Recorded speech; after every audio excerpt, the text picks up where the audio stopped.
What's up? It's Austin from the Sin the House podcast. The seventh video of the series, and number seventh ranked player on our big board is Knueppel, the wing out of Duke. And the first thing you see about is he just screams elite complementary piece. Just a guy whose floor I think is extremely low. He does not have the superstar upside, in my opinion. Some of these other guys that we'll talk about in later videos, like a Jeremiah Fears or a Conspiracy Ikachonis or a Yegor Demon.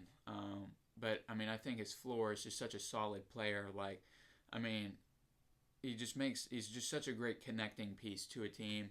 On Duke, the secondary option behind Cooper Flagg averaged 14.5 points a game, 5 rebounds, 3 assists.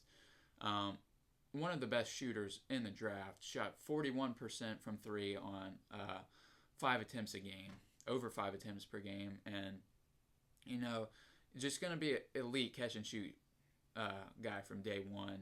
I think he's actually an underrated finisher as well. I think he didn't get a lot of credit for the way he was able to drive the ball at Duke, but I mean, I think he was a pretty solid slasher at Duke. Defensively is where the questions start to come in. He does have good size at about 6'6", 6'7", but athletically he's not the most athletic. So defensively, there could be some questions of, can he impact the game defensively? Is he going to be a liability defensively? I don't think he's the best defender. So I mean, definitely some question marks on the defensive side, but I don't think he'll be bad enough to be an extreme liability. Somebody that is getting targeted in the playoffs. I think he can hold his own against guards. He's got good positional size, so at the least got good frame. Should be able to. He's not the most athletic, as I said. So defensively, he's not going to be the best defender. But offensively, I think he's just such a good connecting piece. He makes the right play. He just makes the team better. Makes everybody around him better. He's going to shoot. Again,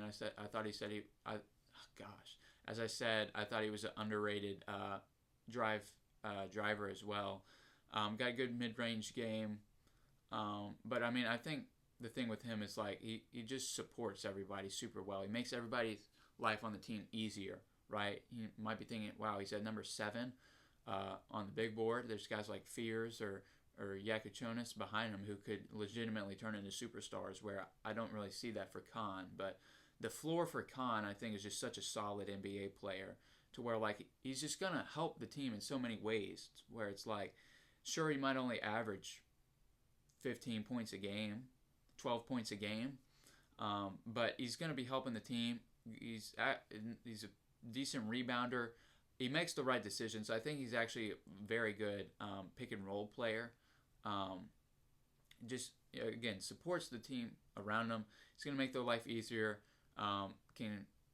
Somebody point guard on the team kick it out to him for a 3.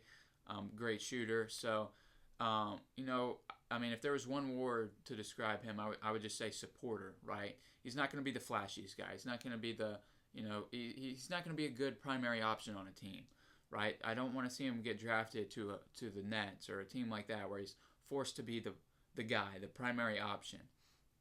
But if he can go into a supporting role, I think he can flourish in the NBA. I really think he can, because I think he's so good at making guys around him better, taking pressure off of some of those guys, that I think he could be a good NBA player. He checks in at number 7 on our big board. We'll keep you updated with more prospects. Like, subscribe, and we'll keep you updated.